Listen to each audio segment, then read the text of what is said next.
नमस्कार दोस्तों, स्वागत है आपका आज के करंट अफेयर्स के डिस्कशन में। आज हम 15 और 14 दोनों दिनों के करंट अफेयर्स को डिस्कशन करेंगे। तो चलिए स्टार्ट करते हैं। आज का जो पहला न्यूज़ है, इस वीडियो को करंट अफेयर्स को पूरा पढ़ने के लिए इस वीडियो को अंत तक जरूर देखें। आज का जो पहला न्यूज़ है वो है triple P plus triple P model. इसको जो है विज्ञान और प्रौद्योगिकी मंत्रालय के द्वारा जारी किया गया है। इसका सिंपल सा मतलब ये होता है, ट्रिपल पी का मतलब होता है पब्लिक प्राइवेट पार्टनरशिप, और प्लस यानी कि इसके अलावा triple P model. Triple P model से मतलब ये होता है कि सरकार के साथ साथ निजी क्षेत्र के साथ साथ सरकार जो है वो टाई अप करेगी। उसके अलावा इसमें जब प्लस ट्रिपल पी जोड़ा गया है तो इसका मतलब ये हो गया कि भारत के अंदर जितने भी पब्लिक पार्टनर्स हैं उनके साथ भारत सरकार टाई अप करेगी। उसके अलावा जो ऑर्गेनाइजेशनल टाई अप है, इंटरनेशनल ऑर्गेनाइजेशंस हैं, उनके साथ भारत सरकार टाई अप करेगी। और इंटरनेशनल जो प्राइवेट पार्टनर्स हैं उनके साथ प्राइवेट कंपनी टाई अप करेगी। और इन चारों के टाई अप को मिला के जो है triple P plus triple P model बनाया गया है। ये मॉडल जो है विज्ञान और प्रौद्योगिकी मंत्रालय के द्वारा जारी किया गया है। ये 2 टायर कोलैबोरेशन है, जहां भारत के पब्लिक प्राइवेट सेक्टर एक साथ मिलकर हेल्थ केयर इंफ्रास्ट्रक्चर को मजबूत करने के लिए इंटरनेशनल काउंटर पार्ट्स के साथ इंगेज होंगे और काम करेंगे। यह मॉडल जो है अंतर्राष्ट्रीय डायबिटीज डे दिन के दिन इसको जो है अपनाया गया है। अंतर्राष्ट्रीय मधुमेह दिवस जो है वो 14 नवंबर को प्रत्येक साल मनाया जाता है। 2006 में इसकी शुरुआत हुई थी। 1991 में मधुमेह को डब्ल्यूएचओ के इंटरनेशनल डिजीज डब्ल्यूएचओ और अंतर्राष्ट्रीय डायबिटीज फेडरेशन के द्वारा मान्यता दी गई थी।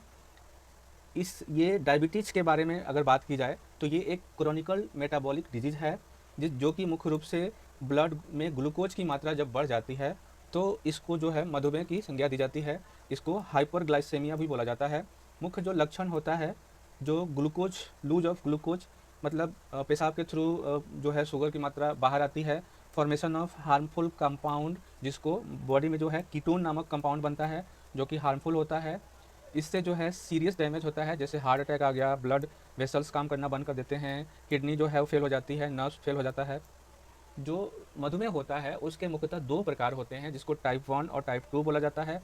टाइप 1 जो होता है वो मुख्य रूप से जो युवा अवस्था के व्यक्ति होते हैं उनमें होता है। इंसुलिन डिपेंडेंट डायबिटीज़ इसको बोला जाता है।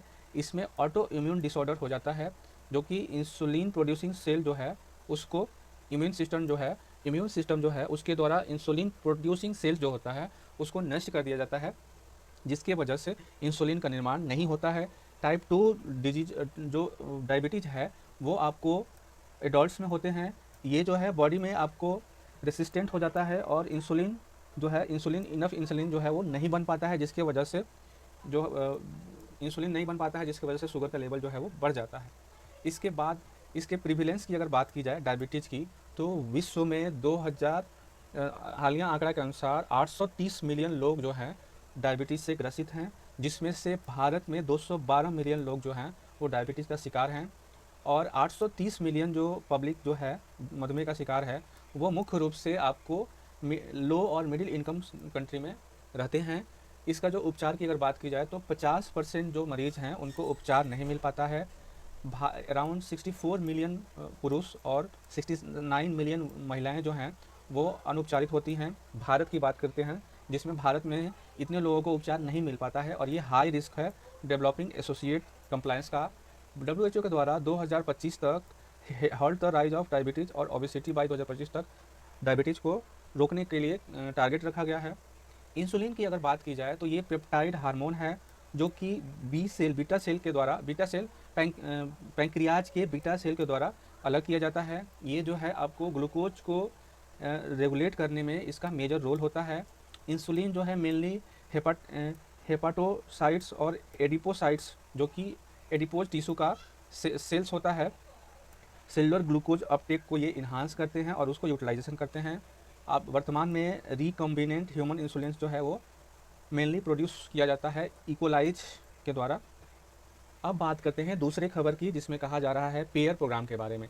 पेयर का फुल नेम होता है partnerships for accelerated innovation and research program. ये जो है अनुसंधान नेशनल रिसर्च फाउंडेशन के द्वारा लॉन्च किया गया है, एक partnership for accelerated innovation and research program को। इसका मुख्य उद्देश्य है जो नई शिक्षा नीति 2020 है उसमें रिसर्च और रिसर्च और इनोवेशन को बढ़ावा देने के लिए कहा गया है और उसी को एक्सप्लोर करने के लिए पेयर प्रोग्राम को लॉन्च किया गया है। ये जो प्रोग्राम है आपको हब एंड स्पोक मॉडल के कंसेप्ट पे काम करेगा।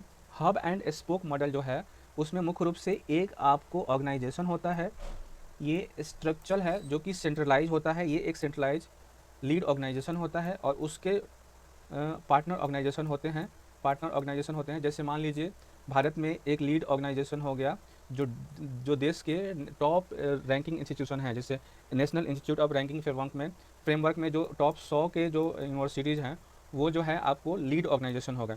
उनके बाद जो उनसे कम रैंक वाले हैं उनको इनके द्वारा जो है गाइड किया जाएगा और फिर इसके बाद जो इससे कम यूनिवर्सिटी हैं उनके द्वारा नीचे वाले को गाइड किया जाएगा। तो ये हब एंड स्पोक मॉडल के कंसेप्ट पे काम करेगा पेयर प्रोग्राम को, जो कि मुख्य रूप से आपको ये जो मॉडल है नेटवर्किंग, ट्रांसपोर्टेशन इत्यादि में यूज़ किया जाता है, तो ये आपको इसमें यूज़ किया जा रहा है।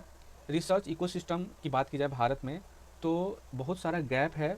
India is world third largest higher education system, only US China के बाद जो है विश्व में तीसरा भारत जो है सबसे बड़ा एजुकेशन प्रणाली वाला देश है। चौथा रैंक है भारत को रिसर्च पेपर पब्लिश में 2017 से 22 के बीच में। क्वालिटी रिसर्च भारत में नहीं होता है। As compare to peers India backs behind citizen पर document and as index, hers index जिसको बोला जाता है। तो क्वालिटी रिसर्च एक मेजर कंसर्न है। भारत में जो रिसर्च इकोसिस्टम है उसमें कमी का जो मेजर कारण है उसमें सबसे पहले है रिसर्च ट्रांसलेशन। जो रिसर्च वर्क होता है वो आपको सिर्फ पेपर पे होता है। फंडिंग सोर्स भारत सरकार के द्वारा रिसर्च के लिए फंडिंग बहुत कम दी जाती है। Private organization in addition to their government, Bharat में जो है फंडिंग बहुत कम है। रिसर्च बजट जो है भारत में 0.65% है, जबकि 4.8% साउथ कोरिया और 3.4% यूएसए में रिसर्च बजट है। Lack of incentive to publishing quality research work, burden of administrative works on faculties. National अनुसंधान रिसर्च फाउंडेशन जो है 2013 में इसको गठित किया गया था और ये SERB के स्थान पे इसको लाया गया था क्वालिटी रिसर्च को बढ़ावा देने के लिए।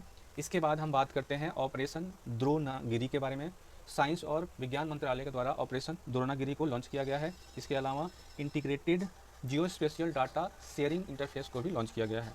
ये इनिशिएटिव जो है आपको लिबरलाइज जियो स्पेसिफिकल डाटा को उपलब्ध कराएगा, जियो स्पेसिफिक इंफ्रास्ट्रक्चर को बढ़ावा देगा, स्किल और नॉलेज को बढ़ावा देगा। जियो स्पेसिफिक डाटा जो है वो इन्फॉर्मेशन है दैट डिस्क्राइब ऑब्जेक्ट, इवेंट और फीचर विथ लोकेशन और नियर अर्थ सरफेस। तो जियो टैगिंग किया जाएगा ताकि आइडेंटिफाई किया जाए इस रिसोर्सेज को और उसको बेहतर यूटिलाइज किया सके, जैसे satellite imaginary, census data, social media data इत्यादि। जियो स्पेशल डाटा जो है एक्सेप्टेड है क्रिटिकल नेशनल इंफ्रास्ट्रक्चर के रूप में, नेशनल इंफॉर्मेशनल रिसोर्स के रूप में। ऑपरेशनल द्रोणागिरी की बात की जाए तो ये एक पायलट प्रोजेक्ट है जो कि नेशनल जियो स्पेशल पॉलिसी 2022 के तहत लाया गया है और ये geospatial innovation cell department of science and technology के द्वारा चलाया जाएगा। इसका जो मुख्य उद्देश्य है potential application of geospatial technology को, उसके जितने भी कार्य हैं उसको संपादित किया जाए। Innovation in improving the quality of citizen, लोगों के जीवन को, एज ऑफ डूइंग बिजनेस को इम्प्रूव करने के लिए इसको कैसे यूज किया जाए, मुख्य उद्देश्य है इसका जो फर्स्ट फेज है उसका जो शुरुआत आपको यूपी, हरियाणा, असम, आंध्र प्रदेश और महाराष्ट्र यानी कि 5 राज्यों में इसकी फर्स्ट फेज का शुरुआत जो है वो किया जा रहा है।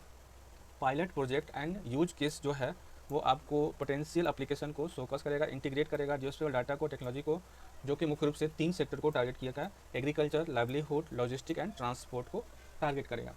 इसके बाद इंटीग्रेटेड जियो स्पेशल डाटा शेयरिंग इंटरफेस की अगर बात की जाए तो ये आपको being build for making special data accessible with advance data exchange protocol, privacy preserving feature. तो इससे एक प्रोटोकॉल बनाया जाएगा जिसमें डाटा एक्सचेंज प्रोटोकॉल होगा, प्राइवेसी रिलेटेड फीचर्स को ऐड किया जाएगा। इसका महत्व इनेबलिंग सीमलेस डाटा शेयरिंग को इनेबल करना, सीमलेस मतलब बिना बाधा रहित, enabling data driven decision for public goods, fostering responsible for use of geospatial data. इसके बाद हम बात करते हैं नेशनल जियो स्पेशियल पॉलिसी 2022 के बारे में। इसका मुख्य उद्देश्य है India as a global leader, Bharat को जियो स्पेशल सेक्टर में ग्लोबल लीडर के रूप में विकसित करना, develop national framework, enable easy availability of valuable geospatial data.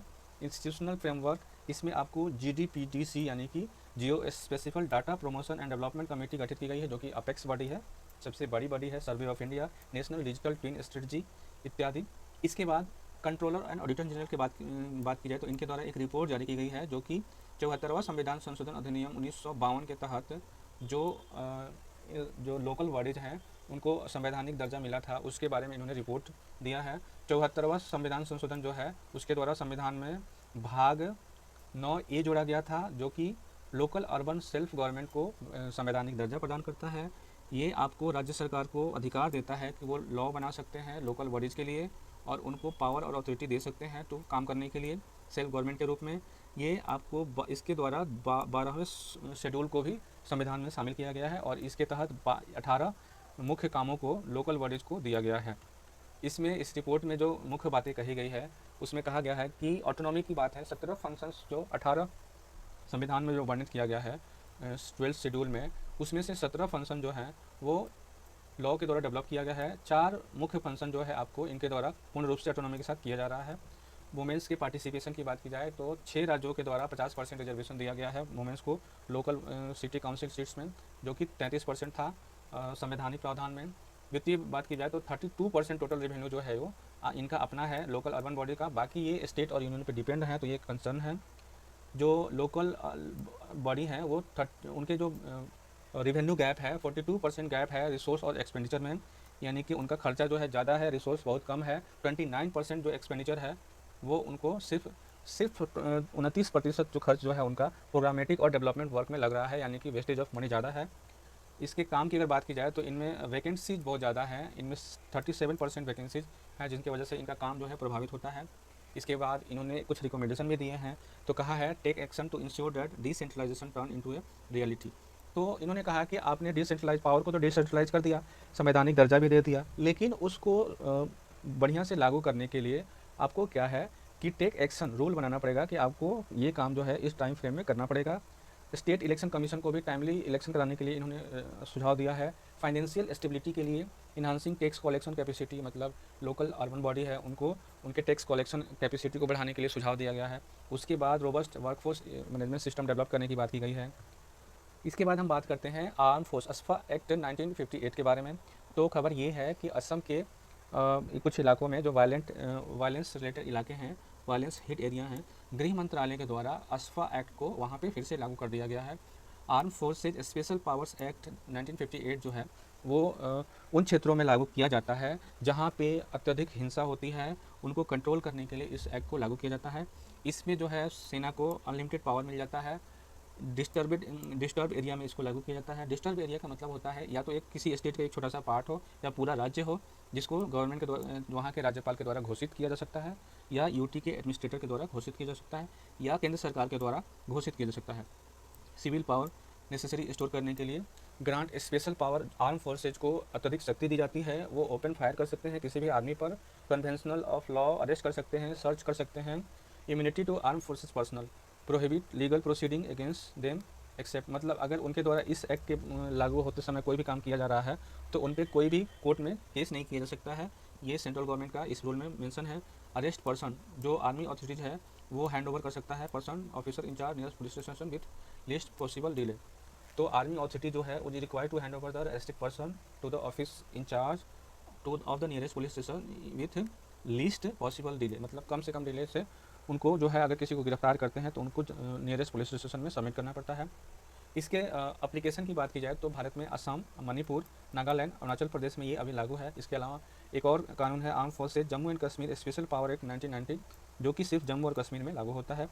इसमें जो मेजर कंसर्न है सबसे बड़ा है कि वो शक्तियों का दुरुपयोग होता है, मानव अधिकारों का वायलेशन होता है, जैसे बहुत सारे रेप्स होते हैं, सेक्सुअल असॉल्ट्स होते हैं, जो हमारी फोर्सेज के थ्रू पर आरोप लगता है कि उनके द्वारा किया जाता है।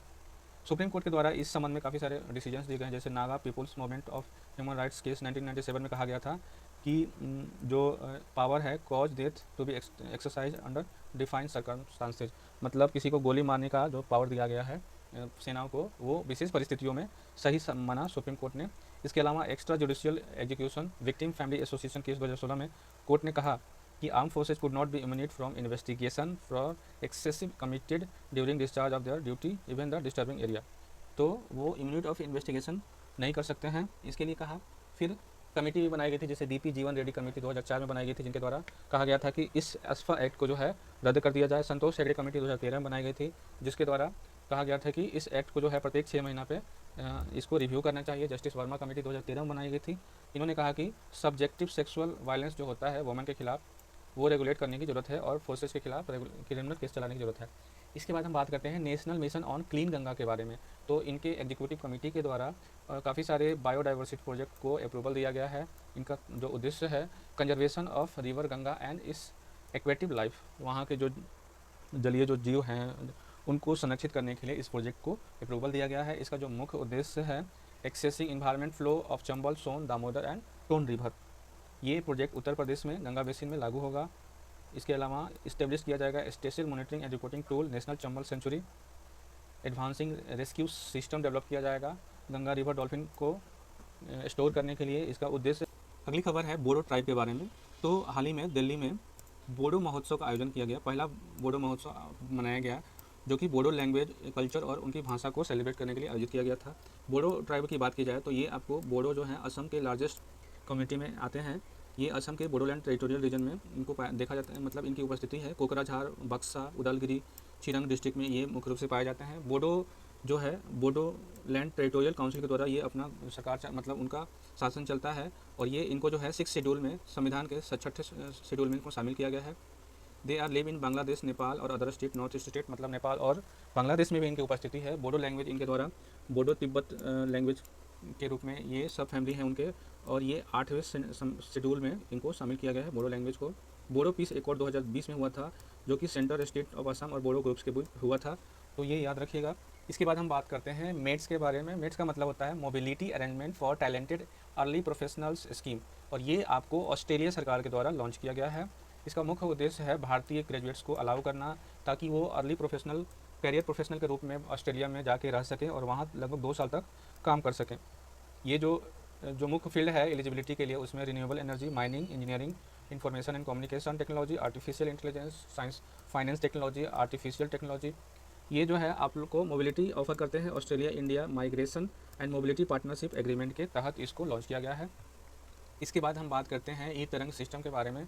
तो ई तरंग सिस्टम जो है मिनिस्ट्री ऑफ डिफेंस के द्वारा लॉन्च किया गया है। ये AI इनेबल ई तरंग सिस्टम है जिसका मुख्य उद्देश्य है, ये सॉफ्टवेयर जो है इंटीग्रेटेड डिफेंस स्टाफ के द्वारा डेवलप किया गया है जो कि Bhaskaracharya national institute for space applications and geo informatics के सहयोग से लॉन्च किया गया है। इसमें automatic efficiency planning management of defence spectrum को स्टेब्लिश किया जाएगा। Stream lining the spectrum management system, ensure interference free operation, support development of newer technology जो कि हायर फ्रिक्वेंसी बॉन्ड पे काम करेगा। इसके बाद हम बात करते हैं state of the cryosphere 2024 lost ice global damage report, जो कि आपको इंटरनेशनल क्रायोस्फीयर क्लाइमेट इनिशिएटिव के द्वारा लॉन्च किया गया है। क्रायोस्फीयर जो है वो एक प्रकार का एरिया होता है बर्फ़ से ढका हुआ, और पृथ्वी पर बर्फ़ जो है उसको क्रायोस्फीयर बोला जाता है, और ये जहाँ टेम्परेचर जो है 0 डिग्री से होता है पूरे साल भर। और इसमें इस रिपोर्ट में कहा गया है कि जो आइस शीट जो है वो पिघल रहा है, उसके वजह से नॉर्दर्न ग्रीनलैंड जो है उसमें 35% जो आइस है उसका वॉल्यूम जो है वो कम हो गया है 1978 के मुकाबले। सी लेवल राइज हो रहा है जिसका मुख्य वजह है कि 30 सालों से जो आइस लेवल राइज है वो बढ़ रहा है, जिसकी वजह से सी का लेवल बढ़ रहा है उसके, और ये जो है 2050 तक 6.5 mm पर साल बढ़ने की आशंका है। इसके बाद बात की गई है मेल्टिंग ग्लेशियर के बारे में। वेनेजुएला रिसेंटली ज्वाइन किया है Slovenia first to lose their final glacier in modern times, जो कि impact of cryosphere after global climate. तो इसका सबसे बड़ा नुकसान ये है कि जो छोटे छोटे आइलैंड हैं वो डूब जाएंगे अगर ग्लेशियर पिघलना शुरू हो जाएंगे, तो जीवन जो है वो नष्ट हो जाएगा, कई सारे जीव जंतु नष्ट हो जाएंगे। परमाफ्रॉस्ट थ्रोइंग जो है वो भी बढ़ रहा है, डिक्रीज रिफ्लेक्टिव एबिलिटी जो है वो कम हो रहा है। ग्लोबल वार्मिंग जो बढ़ने का सबसे बड़ा कारण है वो यही है। इसके बाद इनिशिएटिव जो लिया गया है प्रोटेक्ट करने के लिए, उसमें यूनाइटेड नेशनल जनरल असेंबली के द्वारा 2025 से 2034 तक decade of action for cryosphere sciences को एडॉप्ट किया गया है। वर्ल्ड मेट्रोलॉजिकल ऑर्गेनाइजेशन के द्वारा हाई लेवल एम्बिशन को जो है एडॉप्ट किया गया है। इंडिया के द्वारा national mission for sustainable Himalaya ecosystem को लॉन्च किया गया है। इसके बाद हम बात करते हैं आज के अगले खबर की, जो कि कहा रहा है, जिसमें कहा जा रहा है कि RBI के द्वारा रिलीज़ किया गया है 2024 का list domestic systematically important bank के बारे में। तो भारत में state bank of India, HDFC bank और ICICI बैंक जो है वो सबसे बड़े बैंक के रूप में उभरे हैं 2024 RBI के लिस्ट के अनुसार। State domestically systematically important bank जो है वो आपको इनका इंपॉर्टेंस जो है मुख्य रूप से इनके साइज, बहुत बड़ा साइज होता है, cross judicial activity, complexity, lack of substitute और इंटरकनेक्शन की वजह से इनको इसका दर्जा दिया गया है। इसका मतलब ये जो बैंक होते हैं वो बहुत बड़े होते हैं और ये कभी फेल नहीं हो सकते। जो ये डीएसपी जो है अगर फेल हो जाएंगे तो there would be significant disruption to the essential services to the banking system and overall economy. तो ये ऐसे बैंक इनको बनाया जाता है, इनको दर्जा दिया गया है ताकि ये जो है अलग पहचान रख सकें। इस रिपोर्ट में डिक्लेरेशन कैसे किया जाता है, तो 2014 में इसको बनाया गया था फ्रेमवर्क आरबीआई के द्वारा। फ्रेमवर्क में कहा गया था कि basal committee on banking supervision के फ्रेमवर्क को इसमें माना जाएगा। बैंकिंग साइज जो है वो परसेंटेज ऑफ जीडीपी 2% या उससे कम हो, उसको डीएसआईबी लिस्ट में कंसिडर किया जाएगा। Bank are placed in 5 buckets, इसको बैंक को 5 बकेट में बांटा गया है, जो कि एडिशनल कॉमन इक्विटी टायर 1 जो है वो आपको रिस्क वेटेज असेसमेंट के परसेंटेज को इसमें कंसिडर किया जाता है। बकेट 1 के जो बैंक होते हैं उनका मेंटेन जो है सीईटी का वो लोएस्ट होता है, बकेट 5 के जो होते हैं वो हाईएस्ट मेंटेन होता है। In case of foreign bank, इनका जिनका भारत में ब्रांच है उनको ग्लोबल सिस्टमेटिकली इंपॉर्टेंस बैंक के सिस्टम को फॉलो करना पड़ता है और सीईटी के कैपिटल सरचार्ज को भी मेंटेन करना पड़ता है। फाइनेंशियल स्टेबिलिटी बोर्ड के द्वारा इनको दर्जा दिया जाता है। इसके बाद की टर्म की बात करते हैं तो रिस्क वेटेज एसेट्स की बात की जाती है। तो इसका मतलब सीधा सा यही होता है कि ये डिटरमाइन करने के लिए इसका यूज किया जाता है, डिटरमाइन करने के लिए मिनिमम अमाउंट ऑफ कैपिटल जो बैंक जो है मस्ट होल्ड, मतलब उनके द्वारा सुरक्षित रखा जाएगा in relation to the risk profile of its lending activity and other assets. तो जो भी इनके द्वारा कर्ज दिया जा रहा है उसके प्रोफाइल को मैनेज करने के लिए इनके द्वारा उस के रेशियो में जो है एसेट्स को रखा जाता है और ये कैलकुलेट किया जाता है assigning different risk weight to different type of assets held by bank. इसके बाद कॉमन इक्विटी टायर 1 की बात की जाती है, तो ये कंपोनेंट है कैपिटल का जो कि प्राइमरली कॉमन स्टॉक होल्ड किया जाता है बैंक के द्वारा और फाइनेंशियल इंस्टीट्यूशन के द्वारा। ये जो है highest quality of regulatory capital है जो कि बैंक के लॉस को कवर करने के लिए इसको रखा जाता है। इसके बाद हम बात करते हैं रिपोर्ट ऑन म्युनिसिपल फाइनेंस के बारे में। तो आरबीआई के द्वारा लोकल बॉडी के बारे में ये रिपोर्ट जारी की गई है। इसमें जो बजटरी डाटा है म्युनिसिपल कॉर्पोरेशन का उसको एनालाइज किया गया है और आइडेंटिफाई किया गया है अपॉर्चुनिटी चैलेंजेस को और कुछ सुझाव भी दिए गए हैं। इसमें कहा गया है कि इनके पास लो रेवेन्यू कलेक्शन होता है, ये 0.6% ऑफ जीडीपी ही सिर्फ कलेक्ट कर पाते हैं, बाकी जो है 9% सेंट्रल गवर्नमेंट के द्वारा और 14% स्टेट गवर्नमेंट के द्वारा इनको मिलता है। ये transfer of money government transfer यानी कि सरकार के वित्त पर ज़्यादा इनकी निर्भरता है जो कि 24% से आपको 20% से 24% बढ़ गई है। इंक्रीज म्यूनिसिपल बोरोइंग, ये ज़्यादा कर्ज लेते हैं जो कि 2019 में 2800 करोड़ था और अभी 13,364 करोड़ हो गया 2023 में। बॉन्ड इनके द्वारा 4200 करोड़ का बॉन्ड जारी किया गया है जो कि प्राइवेटली प्लेस्ड है। इनके चैलेंजेस की बात की जाए तो लोअर रेवेन्यू सबसे बड़ा चैलेंज है, इकोनॉमिक एडवांसमेंट नहीं है, म्यूनिसिपल बॉन्ड मार्केट को इनकी समझ नहीं है, लो ऑपरेशनल फ्लेक्सिबिलिटी है। इसके बाद सुझाव दिया गया है कि ये अपने रेवेन्यू रिसोर्स को बढ़ाएं, रिफॉर्म टैक्स को लगाएं, रेशनलाइज यूजर चार्ज को बढ़ाएं, transfer from state government, improvement in cost efficiency by digitalization, innovative financing. उसके बाद फाइनेंशियल ट्रांसपेरेंसी अडॉप्ट करने की ज़रूरत है इनको। रेवेन्यू सोर्स जो होता है वो लोकल अर्बन बॉडी की, तो उसमें सबसे ज़्यादा tax revenue tax, water tax, etc. Non tax revenue में यूजर चार्ज, डेवलपमेंट चार्ज इत्यादि। अदर रिसिप्ट में जैसे रेंट हो गया, सेल ऑफ रबिश हो गया। Assignment share revenue, assign revenue में इंटरटेनमेंट टैक्स जैसे GST, professional tax, grant in aid में central and state finance commission, devolution grants under program AMRUT program. Borrowing ये लोन लेते हैं स्टेट गवर्नमेंट से या सेंट्रल गवर्नमेंट से या किसी अन्य बैंक से। इसके बाद हम बात करते हैं डोमिनिका के बारे में। तो खबर ये है कि कॉमनवेल्थ ऑफ डोमिनिका जो है उनके द्वारा भारत के प्रधानमंत्री को डोमिनिका अवार्ड ऑफ ऑनर दिया गया है। ये आपको contribution of country during COVID pandemic and his dedication to strengthening the bilateral relationship. तो ये भारत के प्रधानमंत्री को दिया गया है, क्यों? क्योंकि इन्होंने कोविड के टाइम में अपने रिलेशन को मजबूत करने के लिए और उनको मदद देने के लिए जो काफ़ी सारा हेल्प दिया था उसके लिए इनको प्रोवाइड किया गया है। इनके पॉलिटिकल फीचर की बात की जाए तो ये इनकी राजधानी है रोसियो और इनमें ये मेंबर ऑफ कॉमनवेल्थ गेम्स के 1978 से सदस्य हैं। ये आइलैंड कंट्री है, लेजर एंटाइल्स कैरिबियन सी में है। वनली आइलैंड जो है ये relatively large distinctive group of Caribbean island है। इसके बाद जियोग्राफिकल फीचर की बात की जाए तो वोल्केनो ऑर्गेनिक जो है फ्यूमरलस वोल्केनो इवेंट्स होते हैं, हॉट स्प्रिंग यहाँ पाया जाता है, ये आपको देख सकते हैं, ये वाला डोमिनिका है। सॉइल इनका रिच है, एल्यूमिनियल है, एलोवियल और वोल्केनिक सॉइल है। माउंट डायबलोट्स हैं, माउंट ट्रोन पिटोन्स हैं। इसके बाद सोलोमन आइलैंड की बात की जाए तो विश्व का सबसे बड़ा कोरल फाउंड यहाँ पाया गया है सोलोमन आइलैंड में, जो कि लगभग 300 ईयर पुराना है। सोलोमन आइलैंड जो है आपको कोरल जो है इसको एक एनिमल होता है जो कि फाइलम निडेरिया टाइप का होता है, typically found in tropical coastline. Tropical coastline में ये पाया जाता है। They hundreds of thousands of living organism called polyps. तो ये जो है, जो एनिमल होते हैं जिसको फाइलम बोला जाता है, ये जो है हंड्रेड्स ऑफ एनिमल्स ऑर्गेनिज्म के से मिल के बनते हैं। फिलीपींस का कैपिटल जो है वो मनीला है। फिलीपींस और भारत के द्वारा एक लोगो जारी किया गया है जो कि भारत और फिलीपींस के 75 साल के जो रिलेशंस हैं उसको हाईलाइट कर रहे हैं। पॉलिटिकल फीचर की बात की जाए तो ये आइलैंड कंट्री है साउथ ईस्ट एशिया में। वाटर बॉडीज साउथ चाइना सी वेस्ट में है, साउथ सी ईस्ट में, सुल्लू और सिलिप्स सी साउथ में, बासी चैनल जो है नॉर्थ में है। जियोग्राफिकल फीचर की बात की जाए तो 3 मेजर ग्रुप्स हैं। लूजोन नॉर्थ में, विसायास मिडिल में, Mindanao further down in the south में। Volcano mount Pinatubo highest point जो है माउंट आबू है। इसके बाद आज के फैक्ट की बात करते हैं तो दुनिया का पहला high altitude para sports centre कहाँ आयोजित स्थापित किया जा रहा है? लेह में। भारतीय नौसेना द्वारा आयोजित पैन इंडिया तटीय रक्षा अभ्यास सी विजिल का आयोजन मुंबई में किया गया। हाल ही में सुखना झील चर्चा में रहा, यह चंडीगढ़ में है। हर साल विश्व मधुमेह दिवस 14 नवंबर को मनाया जाता है। अंतर्राष्ट्रीय अंतरिक्ष स्टेशन पर आधारित उपन्यास आर.टी. बिल के लिए बुकर पुरस्कार 2024 किसे दिया गया? सामंथा हार्वे को। जलवायु रिपोर्ट 2024 हाल ही में विश्व मौसम विज्ञान संगठन के द्वारा जारी किया गया है। इसके बाद हम बात करते हैं